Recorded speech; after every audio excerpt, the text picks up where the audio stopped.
प्रिय विद्यार्थियों, आज हम कक्षा 11 हिंदी की पाठ्यपुस्तक अंतरा भाग 1 के काव्यखंड के अध्याय 2 में वर्णित पद, पहला पद जिसकी प्रारंभिक पंक्ति है खेलन में को काको गुसैया, और दूसरा पद जिसकी प्रारंभिक पंक्ति है मुरली तौ गोपालहि भावती के रचनाकार कवि सूरदास का परिचय प्राप्त करने जा रहे हैं। कवि सूरदास का जन्म सन 1478 ईस्वी में हुआ। आइए इनका परिचय बिंदुवार प्राप्त करते हैं। सूरदास का जन्म सन 1478 ईस्वी में हुआ। आपका जन्म उत्तर प्रदेश के जिला आगरा में स्थित रुनकता या रेणुका क्षेत्र माना जाता है। इनका जन्म स्थान रुनकता या रेणुका क्षेत्र जिला आगरा उत्तर प्रदेश माना जाता है। कुछ विद्वानों ने दिल्ली के निकट सीही नामक स्थान पर उनका जन्म स्थान माना है। सूरदास मथुरा और वृंदावन के बीच गऊ घाट पर रहते थे। सूरदास गऊ घाट पर निवास किया करते थे, जो मथुरा और वृंदावन के बीच पड़ता था। वे महाप्रभु वल्लभाचार्य के शिष्य थे तथा पुष्टि मार्गी संप्रदाय के अष्टछाप कवियों में उनकी सर्वाधिक प्रसिद्धि रही थी। वे सूरदास अष्टछाप के कवियों में सर्वाधिक प्रसिद्ध कवि के रूप में माने जाते हैं। महाप्रभु वल्लभाचार्य के शिष्य थे। उनके गुरु का नाम था महाप्रभु वल्लभाचार्य। गुरु महाप्रभु वल्लभाचार्य के द्वारा उन्होंने शिक्षा प्राप्त की तथा पुष्टि मार्गी संप्रदाय के अष्टछाप कवियों में उनकी सर्वाधिक प्रसिद्धि देखने को मिलती है। उनकी सर्वाधिक प्रसिद्धि रही। भक्ति काल 1375 विक्रम संवत से 1700 विक्रम संवत तक की जो समयावधि है उसे हम भक्ति काल के नाम से जानते हैं। भक्ति काल की दो प्रमुख धाराएं रही है, जिसमें निर्गुण भक्ति धारा और दूसरी धारा है उसका नाम है सगुण भक्ति धारा। जो निर्गुण भक्ति धारा है उसमें ईश्वर के निराकार स्वरूप की उपासना की जाती है, और जो सगुण भक्ति धारा है उसमें साकार ईश्वर की उपासना की जाती है। निर्गुण भक्ति धारा जिसमें ईश्वर के निराकार स्वरूप की उपासना की जाती है उसे भी दो भागों में बांट दिया गया है। पहला भाग है ज्ञान मार्गी यानी संत काव्य धारा, जिसके प्रवर्तक, जिसके प्रमुख कवि कबीरदास माने जाते हैं। ज्ञान मार्गी संत काव्य धारा के प्रमुख कवि कबीरदास जी को माना जाता है। प्रेम मार्गी जिसे सूफी काव्य धारा कहा जाता है, इसके प्रमुख कवि मलिक मोहम्मद जायसी हैं। ठीक निर्गुण भक्ति की तरह ही सगुण भक्ति जो साकार ईश्वर की उपासना पर बल देती है, इसे भी दो प्रमुख धाराओं में बांट दिया गया है। पहली काव्य धारा श्री राम काव्य धारा, और इस श्री राम काव्य धारा के प्रमुख कवि तुलसीदास जी हैं, जिन्होंने दास्य भाव से अपनी कविताएं की है, जिनकी दास्य भाव की भक्ति है। दूसरा है श्री कृष्ण काव्य धारा। इसके प्रमुख कवि हैं सूरदास जी, और इन्होंने सख्य भाव से भगवान श्री कृष्ण की उपासना की है, भगवान श्री कृष्ण की भक्ति की है। सूरदास की जो प्रमुख कृतियां हैं उसमें प्रमुख है सूरसागर, साहित्य लहरी और सूरसारावली। सूरसागर, साहित्य लहरी और सूरसारावली सूरदास की प्रमुख कृतियां हैं। सूरसागर ही सूरदास की अक्षय कीर्ति का आधार ग्रंथ माना जाता है। सूरसागर को सूरदास की अक्षय कीर्ति का आधार ग्रंथ माना जाता है एवं यह सर्वाधिक लोकप्रिय है। सूर सूर तुलसी ससी उड़गन केशवदास, अब के कवि खद्योतसम जह तह करत प्रकाश। इस दोहे के माध्यम से ही यह स्पष्ट है कि सूरदास जी को सूर्य के समान माना गया है। सूर्य के समान प्रकाश फैलाने वाला, सूर्य के समान प्रकाशित करने वाला, अत्यंत तेजस्वी, अत्यंत तेजवान, अत्यंत ऊर्जावान, अत्यंत ऊष्मावान, अत्यंत प्रकाशवान माना गया है। सूर सूर तुलसी ससी और तुलसीदास जी को चंद्रमा के समान माना गया है। उडगन केशवदास और केशवदास जी को तारों के समान माना गया है। अब के कवि खद्योतसम जहते हैं करत प्रकाश, अब के वर्तमान के कवि है उनको उनके बारे में कहते हुए उन्हें खद्योत के समान बताया गया है, जुगनू के समान बताया गया है, जो यहाँ वहाँ प्रकाश करते रहते हैं।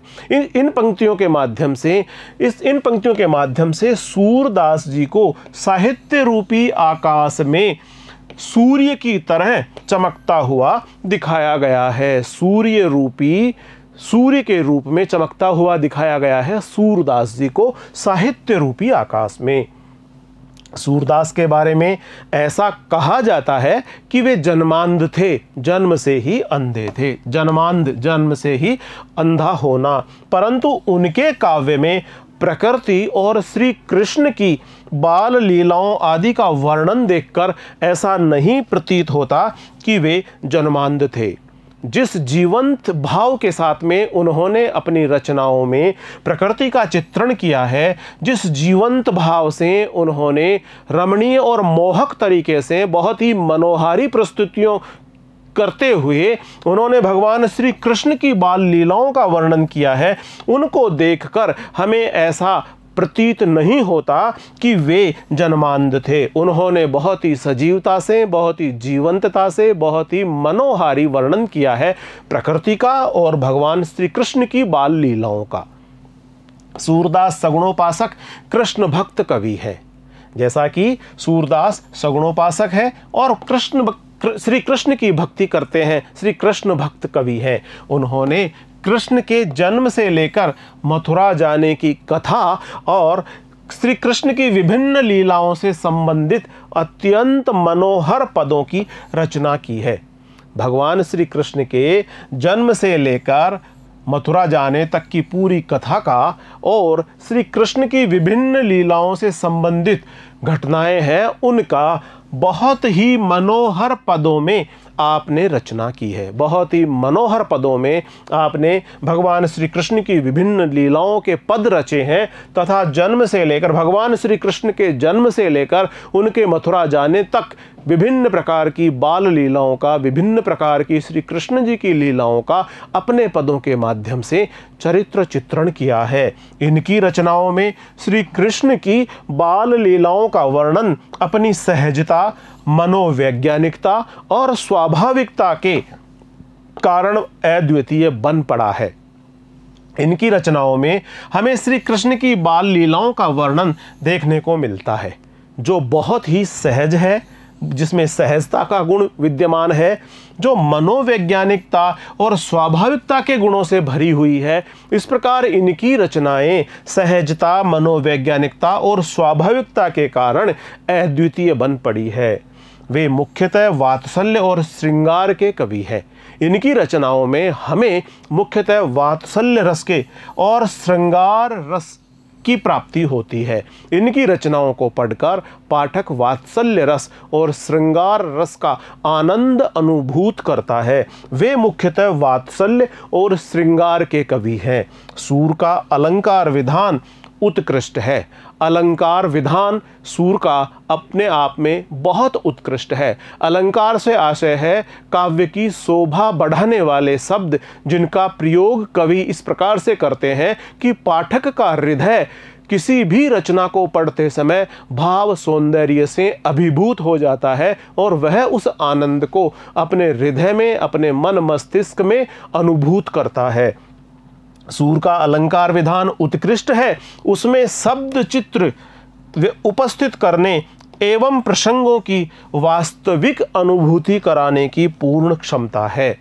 उनकी रचनाओं को, उनके पदों को पढ़कर हमें ऐसा लगता है, ऐसा आभास होता है जिस प्रसंग को हमने पढ़ा है उसकी वास्तविक अनुभूति हमें होती है। उनका जो अलंकार विधान है उसमें उनके द्वारा रचे गए शब्द चित्र इतने जीवंत होते हैं, इतने भावपूर्ण होते हैं, भाव और सौंदर्य से रचे बसे होते हैं कि उनके अंदर शब्द चित्रों में एवं प्रसंगों की वास्तविक अनुभूति हमें रोमांचित कर देती है, हमें आनंद से भर देती है। और इस प्रकार सूर का अलंकार विधान उत्कृष्ट है।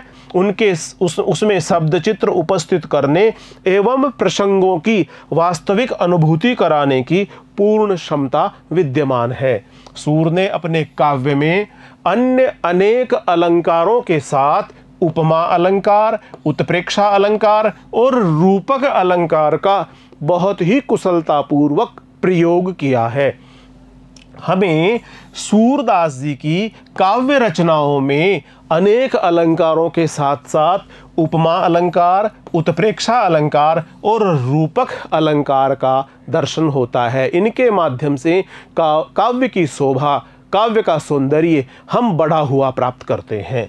सूर की भाषा ब्रज भाषा है। सूरदास जी ने अपने पदों में ब्रज भाषा का प्रयोग किया है। ब्रज भाषा में उन्होंने अपने पदों की रचना की है। साधारण बोलचाल की भाषा को परिष्कृत कर उन्होंने उसे साहित्यिक रूप प्रदान किया है। और जो साधारण बोलचाल की भाषा है उसका उन्होंने परिष्कार किया, उसको परिष्कृत करते हुए उसे साहित्यिक रूप प्रदान किया है। इस प्रकार सूरदास की भाषा ब्रज भाषा है और इस साधारण बोलचाल की भाषा को उन्होंने परिष्कृत कर दिया और इस प्रकार उन्होंने इसको साहित्यिक रूप प्रदान किया है। उनके काव्य में ब्रज भाषा का स्वाभाविक सजीव और भावानुकूल प्रयोग हमें दिखाई पड़ता है। उनकी जो काव्य रचनाएं हैं उन काव्य रचनाओं में ब्रज भाषा का स्वाभाविक सजीव और भावानुकूल प्रयोग हमें दिखाई पड़ता है। सूर के सभी पद गेय हैं। सूर के सभी पदों को गाया जा सकता है और हम देखते हैं लोकमानस में, जनमानस में सूर के पद अत्यंत लोकप्रिय है। लोग इनके पदों को बहुत ही भाव से गाते हैं। सूर के सभी पद गेय हैं, गाने योग्य हैं और वे किसी न किसी राग से संबंधित हैं। किसी न किसी राग से भी इनके पद संबंधित है और गाने योग्य हैं। उनके पदों में काव्य और संगीत का अपूर्व संगम है। सूरदास जी के पदों में हमें काव्य और संगीत का बेहद आकर्षक और बेहद प्रभावशाली संगम दिखाई पड़ता है। इसलिए सूर सागर को राग सागर भी कहा जाता है। उनके काव्य में संगीत का और काव्य का अपूर्व संगम हमें देखने को मिलता है। अनोखा संगम उसमें देखने को मिलता है। काव्य और संगीत का अपूर्व संगम देखने के कारण ही सूर सागर को राग सागर भी कहा जाता है। सूर सागर को राग सागर भी कहा जाता है क्योंकि उनके काव्य में हमें काव्य और संगीत का अपूर्व संगम देखने को मिलता है। सूर सारावली और साहित्य लहरी सूरदास की अन्य प्रमुख काव्य कृतियां हैं। सूरदास की प्रमुख काव्य कृतियां हैं जिसमें सूर सागर, सूर सारावली और साहित्य लहरी प्रमुख रूप से मानी जाती है। हमारी पाठ्य पुस्तक में उनके 2 पद संकलित किए गए हैं। पहला पद है खेलन में को काको गुसैया। पहला पद जिसकी प्रारंभिक पंक्ति है खेलन में को काको गुसैया। इस पद में श्री कृष्ण की बाल लीला का वर्णन है। श्री कृष्ण और बाल सखाओं के बीच में खेले जा रहे खेल का वर्णन है। बाल लीला का वर्णन है। इस दौरान खेल में हार जाने पर श्री कृष्ण अपनी हार को स्वीकार नहीं करना चाहते। खेल रहे हैं अपने बाल गोपालों के साथ में, अपने बाल सखाओं के साथ में, गोप ग्वालों के साथ में श्री कृष्ण खेल खेल रहे हैं और खेलने के दौरान ही उनकी हार हो जाती है। लेकिन हार हो जाने पर भी श्री कृष्ण अपनी हार को स्वीकार नहीं करना चाहते। यहाँ बाल मनोविज्ञान का सूक्ष्म चित्रण देखा जा सकता है। कवि सूरदास ने बाल मनोविज्ञान का सूक्ष्म चित्रण करते हुए जिस प्रकार बालक खेल खेलने के दौरान अपनी क्रियाएं करते हैं, क्रियाकलाप करते हैं, उस प्रकार का समस्त दृश्य इस पद के माध्यम से कवि सूरदास ने हमारे समक्ष जीवंत किया है। दूसरा पद है जिसकी प्रारंभिक पंक्तियां हैं मुरली तौ गोपाल ही भावती। मुरली तौ गोपाल ही भावती। इस पद में गोपियां आपस में अपनी सखियों से कृष्ण की मुरली के प्रति जो रोष प्रकट करती है उससे कृष्ण के प्रति उनका प्रेम ही प्रकट होता है। दूसरे पद में गोपियां आपस में अपनी सखियों से कृष्ण की मुरली के प्रति, कृष्ण की बांसुरी के प्रति जो रोष प्रकट करती है, उससे वस्तुतः कृष्ण के प्रति उनका बेहद लगाव, उनका प्रेम ही प्रकट होता है। मुरली कृष्ण के नज़दीक ही नहीं है, वरन मुरली जैसा चाहती है, वह जैसा चाहती है, कृष्ण से वैसा ही कार्य करवाती है। इस तरह एक तो वह उनकी आत्मीय बन बैठी है, उनकी अंतरंग, उनके अत्यंत प्रिय बन बैठी है, और दूसरे वह गोपियों को कृष्ण का कोप भाजन भी बनवाती है। इस पद में गोपियों का मुरली के प्रति ईर्ष्या भाव भी प्रकट हुआ है। प्रिय विद्यार्थियों, आज हमने सूरदास के व्यक्तित्व के बारे में, इनके कृतित्व के बारे में पढ़ लिया है, जान लिया है।